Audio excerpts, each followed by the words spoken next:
नमस्कार, आप सभी का हमारे एक और वीडियो में स्वागत है। क्या आप जानते हैं कि हनुमान जी का बेटा कौन था? चलिए आज की वीडियो में हम जानते हैं कि आखिर आजीवन ब्रह्मचारी रहने वाले हनुमान जी का बेटा कौन था और उस बच्चे की माता का नाम क्या था। भगवान श्री राम के सबसे बड़े भक्त हनुमान जी थे। यह तो आप जानते ही होंगे कि हनुमान जी ने अपना पूरा जीवन श्री राम की सेवा में ही बिताया और हर कदम पर उनकी रक्षा के लिए तत्पर रहे थे। लेकिन क्या आप जानते हैं कि भगवान हनुमान का एक बेटा भी था? चलिए जानते हैं कि आखिर हनुमान जी का बेटा कौन था। हनुमान जी ने अपना पूरा जीवन ब्रह्मचारी होकर बिताया था और कभी भी पारिवारिक जीवन को नहीं अपनाया था। लेकिन हनुमान जी का एक बेटा भी था। आपको बता दें कि उनके बेटे का जन्म किसी स्त्री से नहीं हुआ था, बल्कि एक मछली से उनके बेटे का जन्म हुआ था। एक पौराणिक कहानी के अनुसार रावण ने जब हनुमान जी की पूंछ में आग लगाई थी, तब हनुमान जी ने अपनी पूंछ से पूरी लंका को जला दिया था। लंका जलाने के बाद हनुमान जी जब अपनी पूंछ में लगी आग को बुझाने के लिए समुद्र में उतरे थे, तब हनुमान जी के पसीने की एक बूंद उस समुद्र के पानी में टपकी और उस बूंद को एक मछली ने पी लिया था। उसी पसीने की बूंद से वह मछली गर्भवती हो गई और उससे एक पुत्र का जन्म हुआ, जिसका नाम पड़ा मकरध्वज। अब चलिए जानते हैं हनुमान जी और मकरध्वज की पहली मुलाकात कब और कैसे हुई थी। तो रामायण में जब भगवान राम से रावण युद्ध में हारने लगा, तो रावण ने पाताल लोक के स्वामी यानी कि अहिरावण को श्री राम और लक्ष्मण का अपहरण करने के लिए मजबूर किया था। आपको बता दें कि अहिरावण एक मायावी राक्षस था।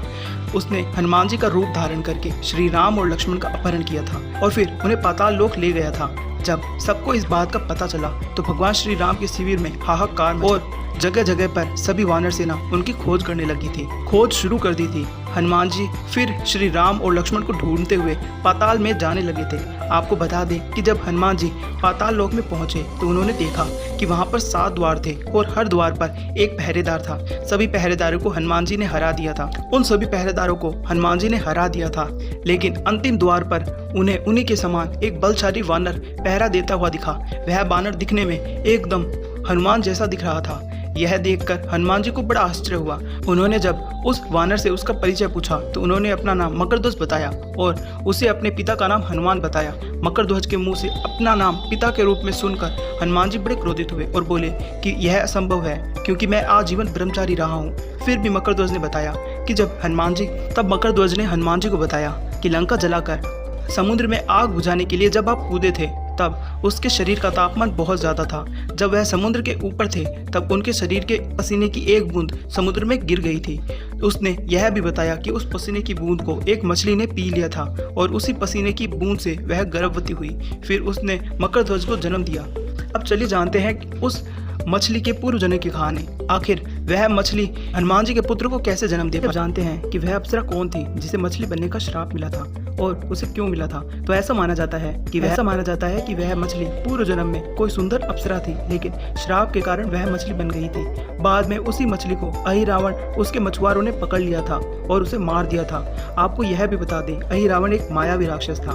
कुछ समय बाद वह अप्सरा श्राप से मुक्त हो गई थी। यह सब सुनकर हनुमान जी ने मकरध्वज को अपने गले से लगा लिया, लेकिन अपने पिता के रूप में हनुमान जी को पहचानने के बाद भी मकरध्वज ने हनुमान जी को अंदर नहीं जाने दिया। इससे हनुमान जी भी बहुत ज्यादा प्रसन्न हुए। बाद में हनुमान जी और मकरध्वज के बीच एक भयंकर युद्ध हुआ। युद्ध के अंत में हनुमान जी ने अपनी पूंछ से उसे बांधकर दरवाजे से हटा दिया था और फिर श्री राम और लक्ष्मण को बंधन से मुक्त करवाया। बाद में भगवान राम ने मकरध्वज को ही पाताल का राजा बना दिया। तो यह थी हनुमान जी के जीवन से जुड़ी एक रोचक कहानी। अगर आपको हमारा ये वीडियो अच्छा लगा है तो वीडियो को लाइक कर चैनल को सब्सक्राइब करें, ताकि ऐसे ही वीडियो के नोटिफिकेशंस आपको मिलते रहें। मिलते हैं अगले वीडियो में।